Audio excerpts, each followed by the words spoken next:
अस्सलाम वालेकुम student, how are you. हमारे पास हमने टॉपिक स्टार्ट किए हुए हैं एसएसपी के ऑनलाइन लेक्चर में, और इससे पहले जो हमारे पास लेक्चर था वो हमारे पास इफेक्टिव मैथ्स के बारे में था।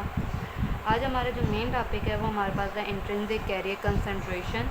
उससे पहले हम लोग देख लेते हैं कि हमारे पास सेमीकंडक्टर क्या है। तो हमने सेमीकंडक्टर पहले भी डिफ़ाइन किया है कि ऐसे हमारे पास मटीरियल जो हमारे पास क्या होता है, जिनके हमारे पास जो वैलेंस इलेक्ट्रॉन्स होते हैं, वैलेंस इलेक्ट्रॉन भी पार्शली वैलेंस जो बैंड है वो भी पार्शली फिल्ड होते हैं, कंडक्शन बैंड भी जो होता है वो पार्शली फिल्ड होता है, और इन दोनों के दरमियान जो गैप होता है वो थोड़ा हमारे पास इतना ज़्यादा नहीं होता। लेकिन जैसे ही हम लोग टेम्परेचर सप्लाई करते हैं तो हमारे इलेक्ट्रॉन इजीली वैलेंस से कंडक्शन में चले जाते हैं, और हमारे पास कंडक्शन का प्रोसेस वहाँ पे परफॉर्म हो सकता है। तो वहाँ पे वो जो मटेरियल है वो हमारे पास एज अ कंडक्टर है, कंप्लीट नहीं लेके हमारे पास वो एज अ हाफ कंडक्टर के तौर पर बिहेव कर रहे हैं, तो उन कंडक्टर को हम कहते हैं सेमी कंडक्टर। अब इसके फिर हमने मज़ीद भी टॉपिक किए थे कि इनकी जो कंडक्टिविटी और उन्हें हम लोग चेंज कर सकते हैं जब उनके अंदर हम इम्प्योरिटी को ऐड करें। तो दो तरह की इम्प्योरिटी हम लोग ऐड कर सकते थे। पेंटावैलेंट इम्प्योरिटी जब ऐड की थी तो इलेक्ट्रॉन हमारे पास ज़्यादा हो गए थे एज अ चार्ज कैरियर, और जब हमने ट्राईवैलेंट इम्प्योरिटी को ऐड किया था तो तब हमारे पास होल ज़्यादा हो गए थे एज अ चार्ज कैरियर। आज हमारे पास जो टॉपिक है वो है हमारे पास इंट्रिंसिक कैरियर कंसंट्रेशन।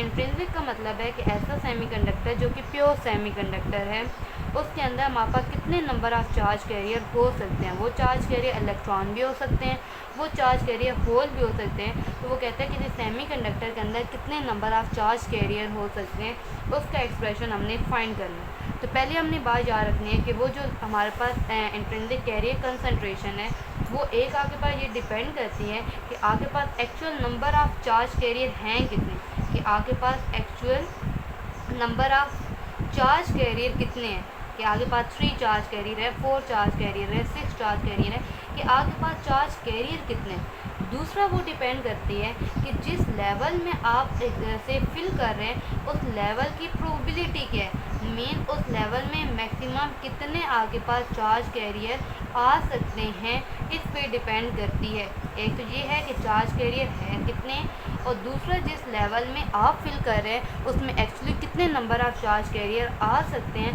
उसके ऊपर वो डिपेंड करती है। कि फॉर एग्जांपल आपके पास चार्ज कैरियर है 10 और आपके लेवल में मैक्सिमम 8 चार्ज कैरियर आ सकते हैं, तो ये हमारे पास वहाँ पे प्रोबेबिलिटी डिपेंड करेगी कि उस लेवल में कितने आ सकते हैं, और बाकी जो है वो अगले लेवल के लिए हमारे पास यूज़ हो जाएंगे। अब हम ये कहते हैं कि फॉर एग्जांपल हमारे पास जो चार्ज कैरियर है वो हमारे पास DN है, ठीक है। हम उससे स्मॉल हमारे पास नंबर ऑफ़ चार्ज कैरियर है DN, किसी भी एनर्जी जो है हमारे पास है किसी एनर्जी लेवल में है। तो ये जो नंबर ऑफ़ चार्ज कैरियर है इसका फार्मूला हम लेते हैं, तो इसे कैसे आसानी से कैलकुलेट कर सकते हैं। तो उसके लिए फार्मूला आपके पास है D(E) × F(E)। अब इसमें D(E) क्या होते हैं, D होते हैं डेंसिटी ऑफ स्टेट। डेंसिटी का मतलब है कि उस स्टेट में पॉसिबल, मतलब वो जो हमारे पास जो भी मटेरियल है, जो भी क्रिस्टल है, उसके हमारे पास कितने नंबर ऑफ़ स्टेट हो सकती हैं। उसके अंदर 5 नंबर ऑफ़ स्टेट हो सकती हैं, उसके अंदर 6 नंबर ऑफ़ स्टेट हो सकते हैं, उनमें पॉसिबल नंबर ऑफ़ स्टेट कितनी हो सकती है। F(E) है उसकी प्रोबेबिलिटी, कि किसी भी लेवल के जो हमारे पास मैक्सिमम कितनी प्रोबेबिलिटी है, मतलब कितने वो इलेक्ट्रॉन या कितने चार्ज कैरियर को अपने अंदर ले सकते हैं। मेन जैसे आप एटॉमिक में बात करते हो ना कि आपके पास अगर S शेल है तो उसके अंदर मैक्सिमम 2 आ सकते हैं, अगर P है तो उसके अंदर मैक्सिमम 6 आ सकते हैं। ये वाली बात सिमिलरली हमारे पास सॉलिड में हम कहते हैं कि किसी लेवल में कितने मैक्सिमम चार्ज कैरियर आ सकते हैं, उसकी प्रोबेबिलिटी होती है F(E), और टोटल हमारे पास स्टेट कितनी हो सकती है, लेवल कितने हो सकते हैं, वो कहलाती है डेंसिटी ऑफ स्टेट। अब हमारे पास प्रोबेबिलिटी क्या है, वो हमारे पास फर्मी-डिराक स्टैटिस्टिक्स में दी हुआ है। प्रोबेबिलिटी का फार्मूला होता है 1/1 + E - EF/kT। ये होता है कोई भी लेवल जिसकी प्रोबेबिलिटी आप फाइंड कर रहे हैं। EF होता है हमारे पास फर्मी लेवल की एनर्जी, ओवर K होता है बोल्ट्जमैन कांस्टेंट, और T होता है टेम्परेचर। अब वो कहते हैं कि जो आपके पास इंट्रिंसिक कैरियर कंसंट्रेशन है उनके अंदर जो E - EF है उसकी मोस्टली जो हमारे पास एनर्जी की वैल्यू होती है वो 1 इलेक्ट्रॉन वोल्ट जितनी होती है, जबकि हमारे पास ये जो KT होते हैं हमारे पास बोल्ट्जमैन कांस्टेंट जो टेम्परेचर की वैल्यू है वो मोस्टली 0.025 इलेक्ट्रॉन वोल्ट है। अब देखो तो KT की वैल्यू छोटी है और E - EF की जो वैल्यू है वो हमारे पास बड़ी है। अब यहाँ पे अगर हम लोग वैल्यू की बात करें तो आपको पता है कि डिनोमिनेटर में जितना आपके पास छोटा फैक्टर होगा आंसर उतना बड़ा देगा। इसका मतलब है कि ये जो एक्सपोनेंशियल का आंसर ये बहुत बड़ा आ जाता है, और ये इतना हमारे पास बड़ा आ जाता है कि इसके मुकाबले में अगर इसके अंदर 1 हम ऐड भी कर दें तो इतना ज़्यादा उसके ऊपर वो इफ़ेक्ट शो नहीं करता। तो अब हमारे पास क्या करते हैं हम लोग कि अगर हम ये कह दें कि ये 1 को ऐड करने से इतना बड़ा इफ़ेक्ट नहीं है, क्योंकि हम ये देख रहे हैं कि जो ई माइनस ई एफ है वो ग्रेटर देन है हमारे पास के टी से, तो ये इतना बड़ा इफेक्ट है कि इसके अंदर 1 को ऐड करें इतना वो इसके ऊपर इफेक्ट नहीं करता। जैसे आपके पास 1 लेग है, 1 लेग में आप एक और 1 ऐड कर दे तो वो उतना 1 लेग को इफेक्ट नहीं करेगा। तो हम इसे ऐसे लिख सकते हैं कि एफ ऑफ ई इक्वल हो सकता है 1 ओवर ई माइनस ई एफ, 1 को निगलेक्ट कर दिया, ओवर के टी। तो एफ ऑफ ई इक्वल हो जाएगा, अपर में लेकर जाएं तो माइनस इंटू ई minus E F over K T. तो माइनस के साइन को यूज़ करें तो एफ ऑफ ई इक्वल हो जाएगा ई एफ माइनस ई ओवर के टी। ये हमारे पास आ गई एफ ऑफ ई की वैल्यू।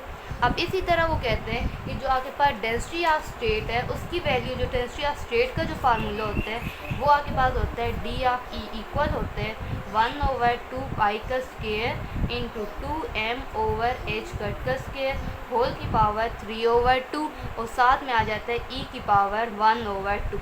ठीक है, ये हमारे पास आ गई है डेंसिटी, ये एग्जैक्ट फार्मूला होता है। ठीक है, डेंसिटी ऑफ स्टेट का। तो यहाँ पे हमें एफ ऑफ ई का पता है, डी ऑफ ई का पता है, और इसको अब हम अपने केस के मुताबिक यूज़ करेंगे।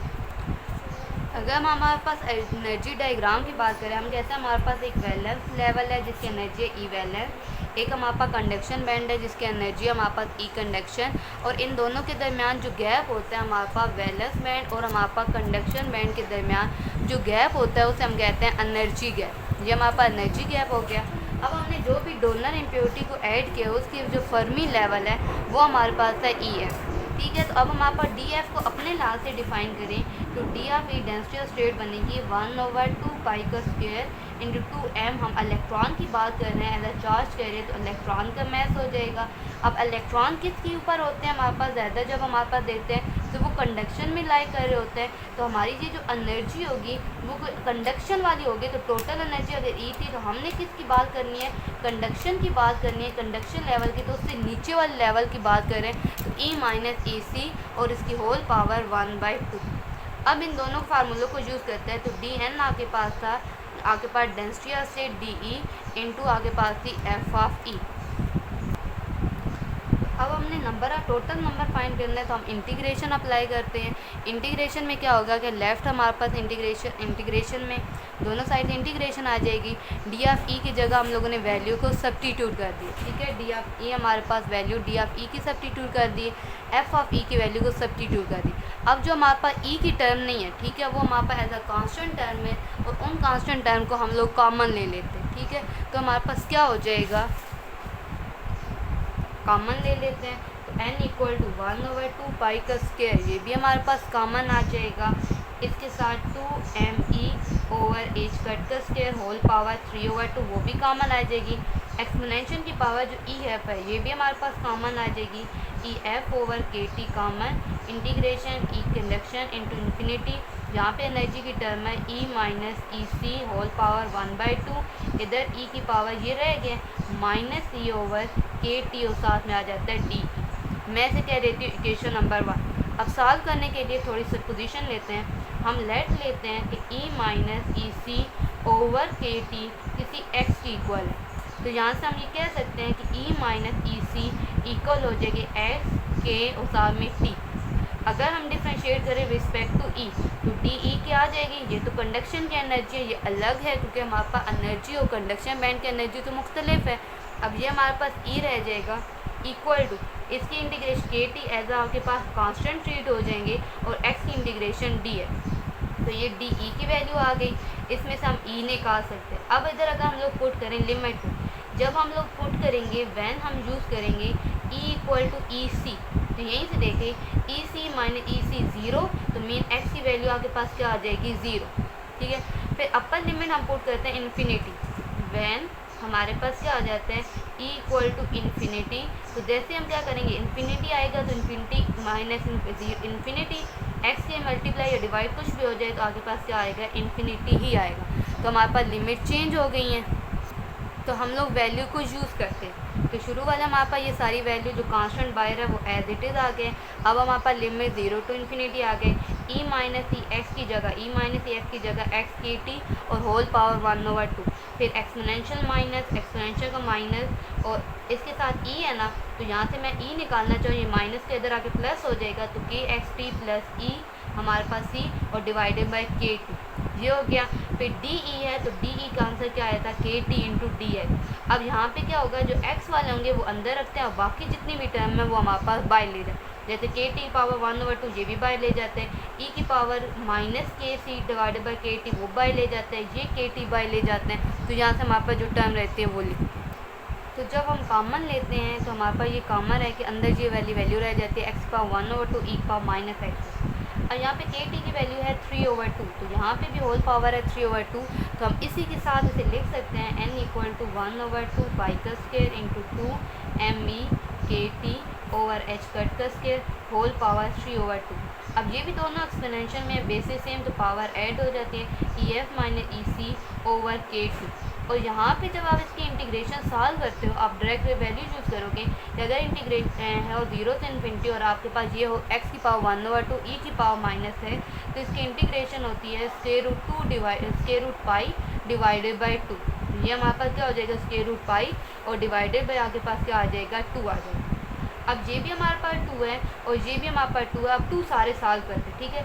एक ये आपके पास 2 है, ये 2 की पावर 3/2 और एक ये 2 है, ये मतलब हो गया 2 की पावर स्क्वायर और ऊपर आगे पास हो गया 2 की पावर 3/2।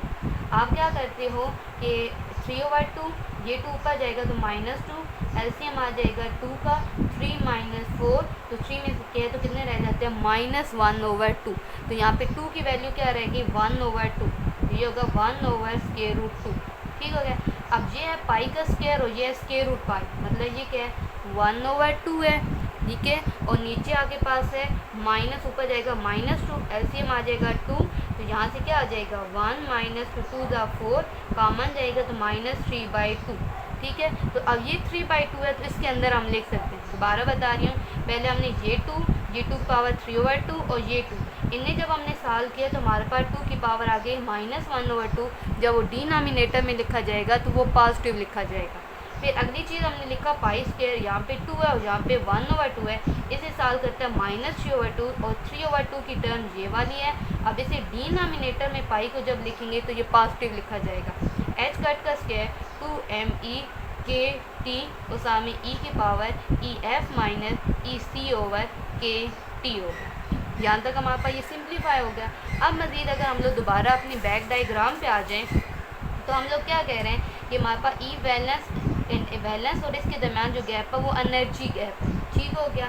अब दूसरा हमने ये कहते हैं कि फर्मी इसके दरमियान और हमारे पास कंडक्शन के दरमियान वो गैप किसके इक्वल बनेगा, ठीक है। तो ये हमने गैप अभी हमने वैल्यू को फाइंड करना है। अब ये फर्मी जो ये दरमियान में होता है, कंडक्शन और बैलेंस के दरमियान में होता है, ठीक है।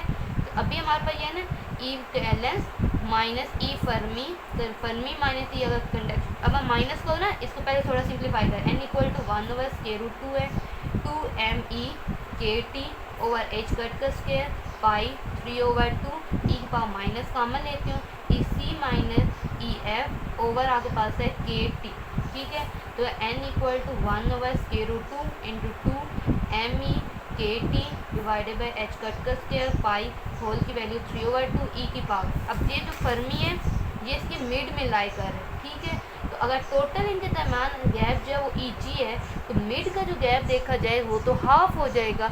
अगर वो हाफ हो जाएगा तो इसका मतलब हो जाएगा ई ओवर जी। ये हमारे पास है, ये जो बात करते हैं कि हम कह रहे हैं कि ई सी और जो बैलेंस है उनके दरमियान गैप है ई जी, जबकि ई सी और ई एफ के दरमियान जो गैप है वो गैप उसके हाफ में लाई कर है। तो क्या होगा, एनर्जी गैप डिवाइडेड बाई 2, जी क्या होगा माइनस फार्मूले का ई जी डिवाइडेड बाई आपके पास 2 और ये आपके पास के 2। तो ये आपके पास एक्सप्रेशन आ गया हमारे पास नंबर ऑफ इलेक्ट्रॉन का। अच्छा सॉरी, ये वाला जो 2 था ना, जब हमने 3/2 को पावर सॉल्व की, ये आपके पास कैंसिल होगा, ठीक है। तो ये हमारे पास इलेक्ट्रॉन की कंसंट्रेशन आ गई। अब हमारे पास होल कितने फिल हो सकते हैं ये हम इंशाल्लाह फिर अगले टॉपिक में करेंगे। जहाँ तक कोई भी प्रॉब्लम आती है स्टूडेंट तो आप लोगों ने पूछ लेंगे। तो आज की टॉपिक थोड़ा रिपीट कर लेते हैं कि हमने फाइंड करना है कि किसी इंट्रिंसिक सेमीकंडक्टर में इलेक्ट्रॉन्स कंसंट्रेशन या चार्ज कैरियर कंसंट्रेशन कितनी हो सकती है। तो उसके लिए हमने फार्मूला यूज़ किया D of E F of E. D होती है डेल्टा स्टेट और एफ होती है प्रोबेबिलिटी। प्रोबेबिलिटी का हम लोगों ने लिया तो प्रोबेबिलिटी हमारे पास होते हैं E1 plus E F minus E minus E F over K T. अब जब मैं इंट्रिंसिक कैरियर कंसंट्रेशन में ई माइनस ई एफ का जो गैप होता है वो मोस्टली 1 इलेक्ट्रॉन वोल्ट होता है और के टी रूम टेम्परेचर के ऊपर इसकी वैल्यू होती है 0.025। अब ये के टी छोटा है, अब जितनी छोटी है उसका आंसर उतना बड़ा आएगा। तो यहाँ से 1 में अगर वो ऐड ना भी करें, 1 में ऐड हो तो इतना बड़ा इफेक्ट नहीं आता है। तो ये हमारे पास सिंप्लीफाई हो गया। फिर हमने बात की है डेंसिटी ऑफ स्टेट की। तो जनरल डेंसिटी ऑफ स्टेट का फार्मूला था और हमने उसे अपने इलेक्ट्रॉन के साथ उस फार्मूले को चेंज कर लिया। चेंज हो गया, इंटीग्रेशन अप्लाई करके हमने वैल्यू को सब्स्टिट्यूट किया। फिर इनका सॉल्व करने के लिए हमने सपोजिशन ली कि ई माइनस ई सी ओवर के टी इक्वल हमारे पास एक्स की इक्वल है। वहाँ से एनर्जी की वैल्यू फाइंड की, डी ई की वैल्यू फाइंड की और इंटेग्रल को फाइंड किया। वैल्यू सब्स्टिट्यूट हो गई। अब जो एक्स पे डिपेंड करें वो इंटेग्रल के अंदर रख लिए, बाकी जो टर्म थी वो बाहर रख लिए और जो सेम पावर वाली थी वो हमने कंबाइन कर ली। अब इस इंटेग्रल को जो आंसर होता है वो होता है स्क्वायर रूट पाई बाई 2 होता है। फिर हमने इसके अंदर से 2 को सॉल्व कर लिया तो उनकी वैल्यू ये बन गई, पाई को सॉल्व किया तो उसकी वैल्यू ये बन गई, बाकी फैक्टर हमारे पास ये रह गए। अब इसमें हमने डिस्कस किया माइनस कॉमन लिया तो ई हमारे पास हो गया कि कंडक्शन जो होता है और फर्मी जो होता है उसके हाफ में लाई कर होता है। तो कंडक्शन और वैलेंस के दरमियान होता है एनर्जी गैप का डिफरेंस। तो कंडक्शन और फर्मी के दरमियान कितना डिफरेंस हो जाएगा, एनर्जी गैप के हाफ के डिफरेंस के जितना हो जाएगा। तो ये वैल्यू हमारे पास यहाँ पे सब्स्टिट्यूट हो गई। तो ये हमने फाइंड कर लिया इलेक्ट्रॉन कंसंट्रेशन। कल इंशाल्लाह हम होल कंसंट्रेशन करके आगे अपने प्रोसीड करेंगे। अल्लाह हाफिज़।